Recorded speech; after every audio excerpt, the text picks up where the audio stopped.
Nancy Van Schoenderwoert. I'm an independent Agile coach. And I'm Brian Schoemaker. I do software quality and software validation consulting for medical device companies. Okay, and my name is Peter Stevens, and I cannot explain in one sentence what I do, but it has something to do with Scrum and Agile and personal agility.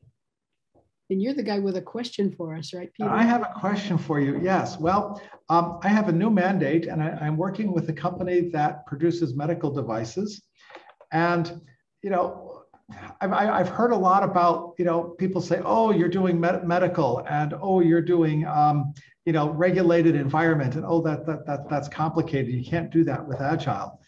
And so, you know, you guys have written the book on this topic, and you know, could you help me understand what is special about doing development in an FDA environment? Well, it's all oriented around having a quality management system. You need to really have that in place. And if you're unsure about that concept, you're going to get into a lot of missteps. Brian can say some more there. One of the big things that the agency, when I say the agency, I mean the FDA, is looking for when you do software development, because you can't really provide, you know, some kind of a manufacturing quality process for software. They want to see a development quality process, and they want to see you leave enough breadcrumbs that you can show the process that you use, show how you got to your result. It isn't just the result that matters, it's how you got there and how you made sure that it was doing what you were expecting it to do, and that you've evaluated and tested out any potential risks, any potential hazards to users or patients. Okay, so what I'm hearing from you is that, you know, you have to have kind of like a, you know, a breadcrumb trail showing that, you know, you've developed what you set out to develop, and you've got to do like risk assessment. You know, you've got to be thinking about what could go wrong, and then, you know, document, you know, what you've done to prevent it, or what, you know, your analysis. And you know, how is this different than what we normally do with quality control? I mean, you know, usually, you know, we talk about the V model, and we say we got requirements and we got tests, and the tests map to the requirements. You know, how is this different than what we've always been doing? The big thing about the Agile approach is that you have to be able to learn as you're doing. You're going along and you're figuring things out, but you don't know all the answers when you start a project. So you have to be able to say, okay, what can we learn, and what can we add into this? What can we document to as we learn it, to say that it needs to do X, Y, Z, because you may not know the X, Y, Z all at the very, very beginning of the project. Typically, well, it's also important. I just want to interject. It's really important, though, that you're allowed to use whatever process you want. The regs don't tell you. You have to tell them what process you're using, but then you've got to give them enough information so they can tell whether you use it or not. So what Brian's saying right now is totally accurate about, in Agile, we don't pretend we have all the answers right at the beginning. We intend to discover a bunch of them along the way, but then you want to make it transparent how you're doing that. Go ahead, Brian. I know you had something more you want to get to. Classically, people will, hang on.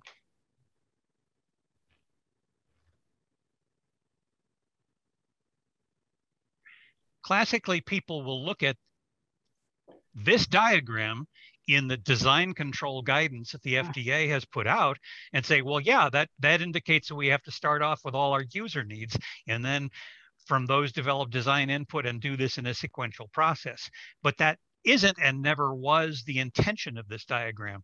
This was merely to show the conceptual linkages between the different things that you're doing in the process, where it says validation says that you met your user needs, verification says you met the design output. You did what you said you were going to do. Okay, you know, it's funny. I look at this diagram, and you know, to me, it actually looks like a very iterative process. You implement, you've got some user needs. You know, you implement them. You design them. You get a couple of design things to do and some verification to do. But you know, at the end of the day, you get a device. You got to validate the device. but that device is going to produce some new user needs. And so you got to go through this process again. So it actually looks like it could be very iterative. I mean, it doesn't say that this process has to take a year. It could take 2 weeks, couldn't it? Absolutely. Your observation is a very good one. And even the original waterfall diagram that Royce described, when people picked it up, they missed all the feedbacks from one of the later steps to an earlier step. And this diagram is missing that as well. Well, actually, no, because I see two levels of iteration here, actually, when I look at it more closely, because there's verification and validation. Now, what's the difference between verification and validation? Validation says you met your user needs.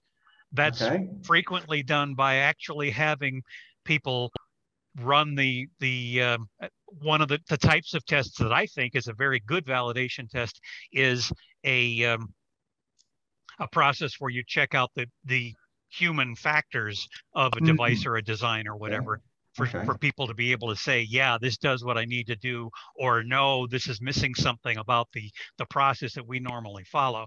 Where the verification is to test that you actually did what you have documented. You've said you've met your written requirements. So validation goes back to users. Verification is internal to the people who did the design and development. Okay. So oddly enough, it's just like any other product. Have we built it right? Does it work? Does it do what we set out to do? And then the question is, what we set out to do? It's going back to, does it meet an actual user need? Absolutely. Okay. Yeah. Okay. Right. This doesn't look that different than anything else. Just a bit more formal than what we're usually used to.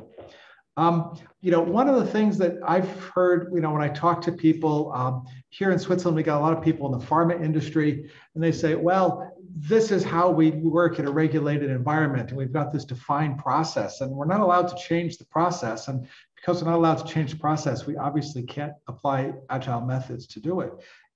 Is it really the case that you kind of have to do things the way you've always done them? How does that work? Well, Nancy, you want to attack that? You just have to follow the process that you declare you're using. So in the same ways that we could take what was a rigid phase gate process and make it more iterative, we can do that and follow the regulatory needs too. There are some different constraints around documentation, but this really stems from that whole idea with the quality management system that although you declare what process you're following, you still have to embed in that process somehow enough evidence for an outside person to tell whether you followed your process. Okay, so it's about having an audit trail. We're having a discovery period and we're doing spikes, you have to be able to show that you did do that and that the evidence comes from the time period when you said you were doing that kind of thing. Okay. And to counter the arguments of some of the people who are in those industries, if you look at the FDA's guidance on validation of software, all of a sudden I'm blanking on the name of the document, doesn't matter. If you look at that guidance, or if you look at the international standard IEC 62304, both of them say you don't have to follow any specific process. You have to show what your process actually is. Were you thinking of GPSV? Yeah, General Principles of Software Validation. That's the FDA document. Right. Okay. And it's important to note that the European regulations and the FDA have been getting more in sync with each other over the years. Okay, so what I'm hearing from you is that it's not that the FDA or their European counterparts have defined a particular process. They expect you to create a process, define one that you believe is going to work for you. Then they expect you to follow the process. And then they expect you to be able to prove that you followed the process.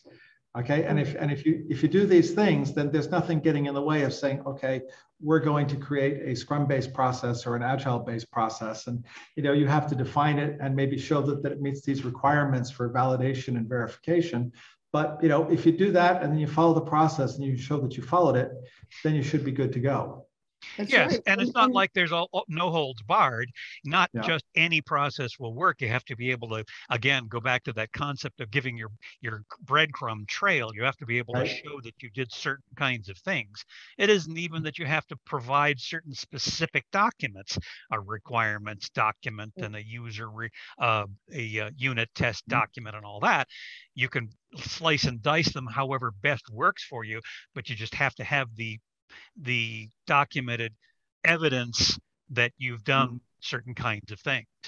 Mm-hmm. It's also Okay. important to note that a poorly executed waterfall project is going to get in trouble, just the same as a poorly executed agile process will.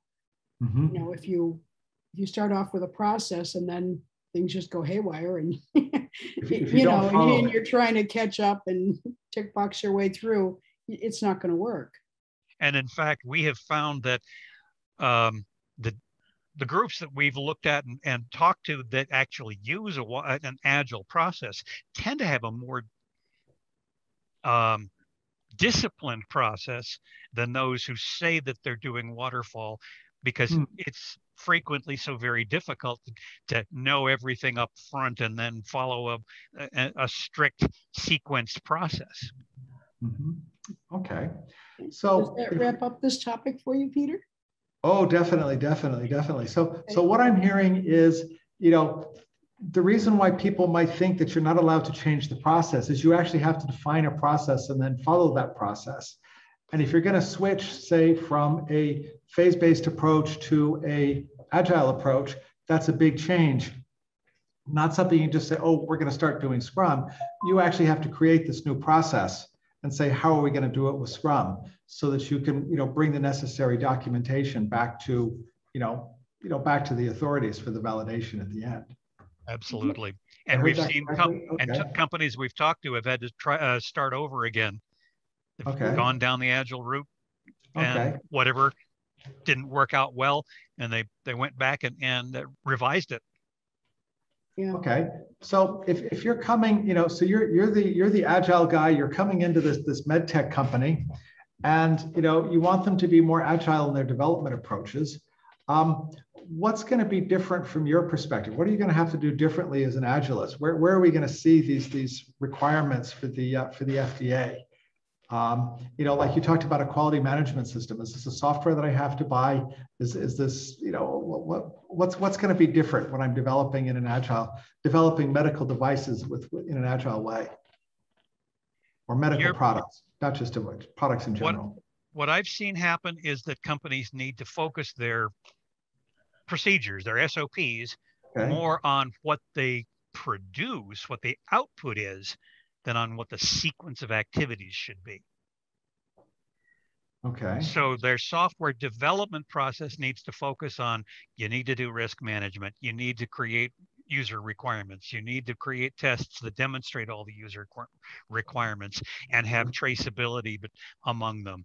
You need to show that you've done certain kinds of down in the depths testing, unit testing, integration testing, that kind of thing. You need to have code inspection or pair programming to achieve that. You need to have a release process. You need to do these particular things, but the SOPs shouldn't be dabbling in the steps that you go through in the sequence of things. Get that out of the processes. Another important side of it is that if you just think it through a little bit ahead of time, in line with what we already do in Agile, we think through the stories before we implement them. Right. As you're thinking it through ahead of time, just make the documentation be a natural outcome of the work. Mm-hmm. Just the way most Agile teams already do with their stories. They don't work from old style specification documents. Instead, they adopt a set of stories, take something off the backlog that's part of the process. We'll decide, part of our process says we will decide some set of stories from the backlog. We'll go into a 2-week sprint. Mm-hmm. Each story explains its success criteria. Part of our process is the product owner will tell the team whether or not it has met that success criteria based on the tests, and we document our tests. A lot of it is just straight Agile from that point on. And, the natural outcomes of your tests and your stories, we just automate as much as you can. And then you don't get bogged down by too much manual work.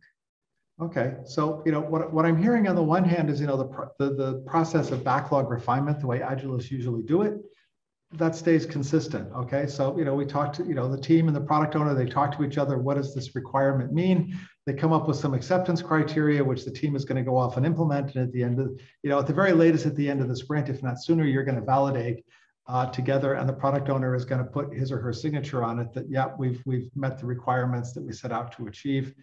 And so that's kind of the way it's always been. What about this risk mitigation and impacts that I hear about? Is that like additional acceptance criteria, those different stories? How do you handle that in the Agile context? Most of the risk mitigation things that get identified, the risk areas and specific things get identified and turned into software requirements, so that then those become part of the overall requirements package and the things that you need to demonstrate that you've fulfilled. Okay, so once again, we need to show that we've done this risk mitigation analysis. We have identified the risk. That's produced some backlog items. The backlog items have get handled normally, and then we can show that we've satisfied the process. Absolutely.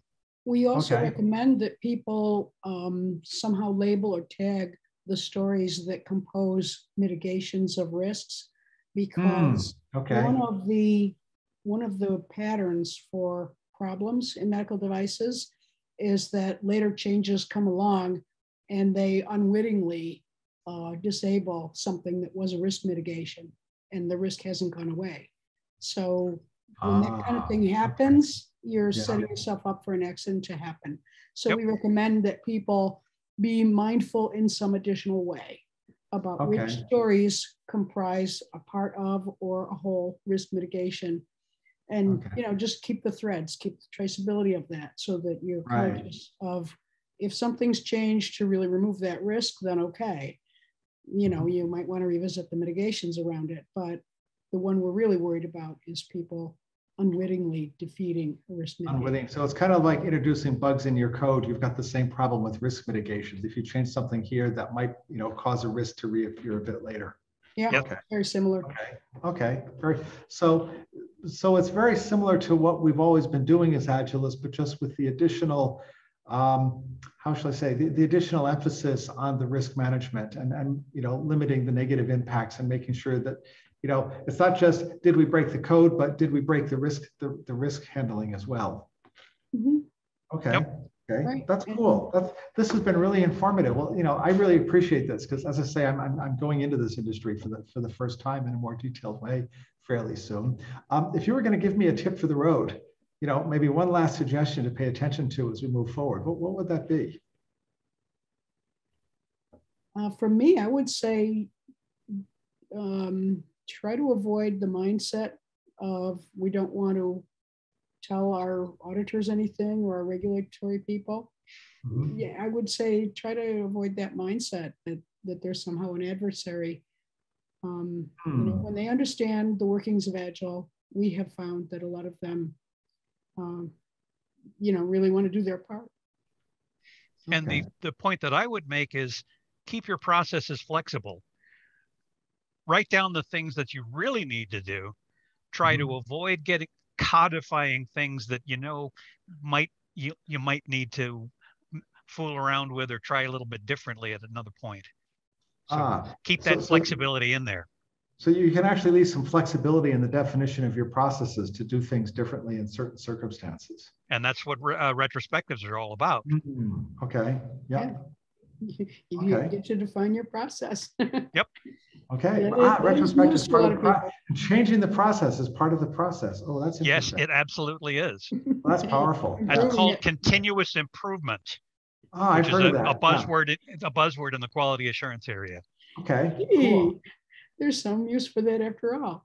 Okay. I guess with that we'll say goodbye, and we'll. Thank you so much. We'll wrap up. Bye-bye. Yep.